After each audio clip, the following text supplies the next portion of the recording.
In the shadow of the Italian Alps, where ancient limestone cliffs rise like the frozen waves of a forgotten sea, lies a dam once hailed as a triumph of human genius.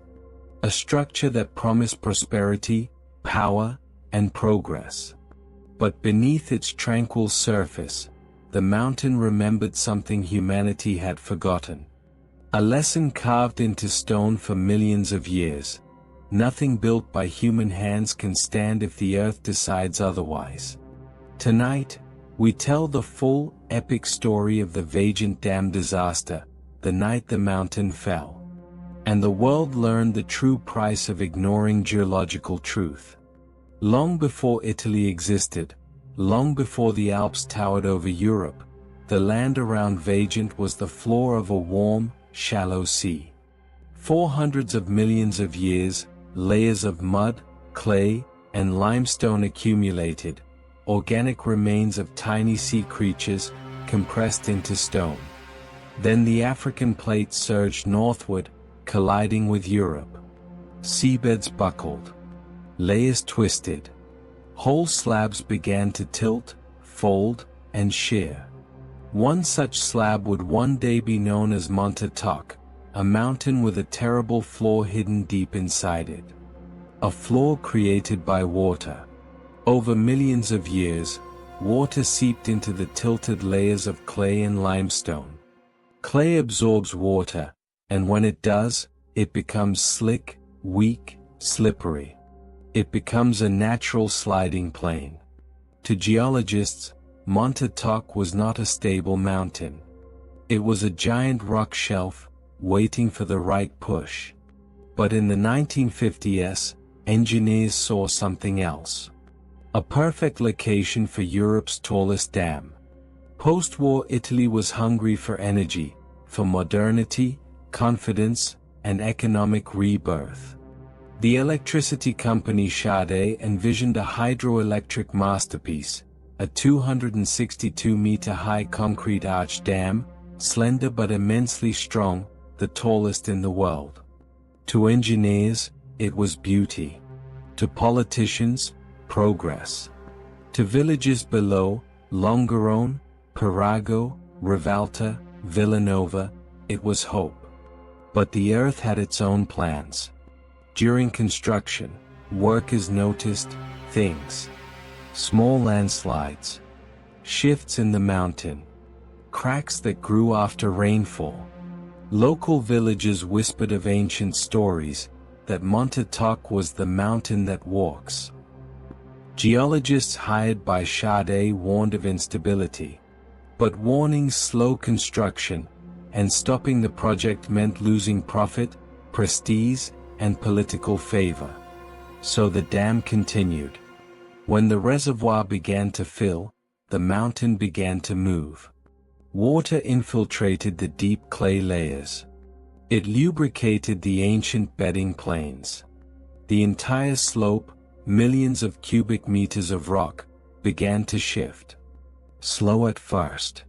Centimeters a week. Engineers attempted to manage it by lowering and raising the water, hoping to stabilize the slope. But the mountain responded like a living creature, shifting more whenever the load changed. In 1960, a landslide crashed into the reservoir. Small. Manageable. But it was a message.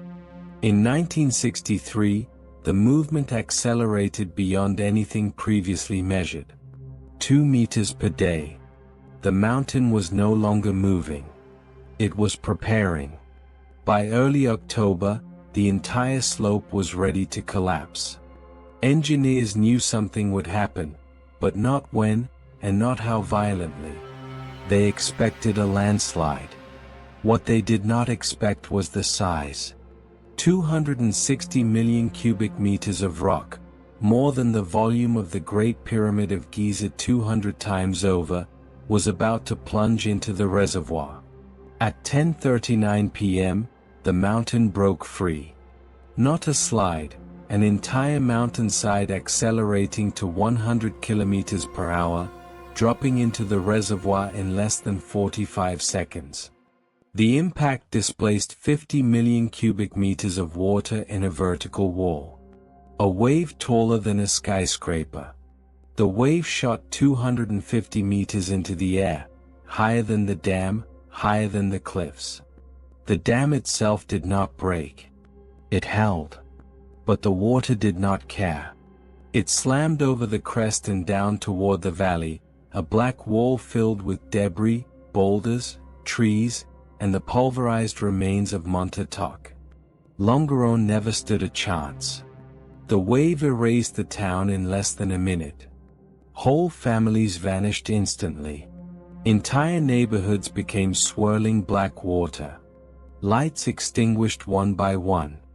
When the wave finally dissipated, over 2,000 people were gone. Amid destruction, there were moments of impossible bravery. Parents shielding children. Neighbors breaking through walls to pull survivors free. Priests ringing the church bell until the last second, warning the town. Carabinieri officers sprinting door to door in the darkness, shouting for people to flee. Most knew, even as they warned others, that the wave was already upon them. Their courage lasted only seconds, but saved dozens of lives. At sunrise, the valley was unrecognizable. A desert of mud and shattered buildings. Rescuers confronted an apocalypse. Government officials arrived quickly, but so did denials. Some blamed nature. Some blamed fate. Some, shamefully, blamed the victims. But geology told the truth. Monte Toc had been unstable for centuries. The landslide was predictable. Warnings had been made, ignored, buried. Eventually, courts ruled that Sade engineers and geologists had knowingly downplayed the danger. But no sentence could restore what was lost. The disaster was not natural. It was engineered. The causes were clear. A mountain built of tilted limestone sitting on clay, a perfect sliding plane. Water infiltration from the reservoir destabilizing the slope. Repeated filling and lowering, increasing strain. Ignored warnings from geologists and villagers. Pressure to complete a megaproject at all costs. The earth spoke, and was silenced. The mountain warned, and was ignored.